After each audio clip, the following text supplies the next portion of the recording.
General-mayor Natiq Əliyevin qızı Türkər Əliyevanın Daşınmaz Əmlakın Dövlət Reyestr Xidmətinin Abşeron ərazi idarəsində insident yaratdığı iddia olunur.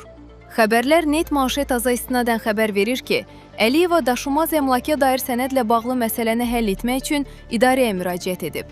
İddialara əsasən mübahisə zamanı üzərində dövlət gerbi olan rəsmi sənədi cıraraq dövlət qulluqçusunun üzərinə atıb. Həmçinin o səsini yüksəldərək ətrafdakı insanlara narahatlıq yaradıb.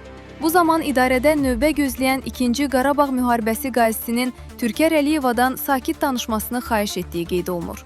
İddiaya görə bundan sonra sözü gedən xanım qaziyə və dövlət qulluqçusuna müxtəlif dövlət qurumlarının adını çəkərək hədə-qorxu gəlib. Hadisənin daha bir diqqət çəkən məqamı isə Əliyevanın sürücüsünü çağırması və onun Qarabağ qazisinin üzərinə göndərildiyinin iddia olunmasıdır. Qeyd edək ki, Türkər Əliyeva Müdafiə Nazirliyinin idarə rəisi General-mayor Natiq Əliyevin qızıdır.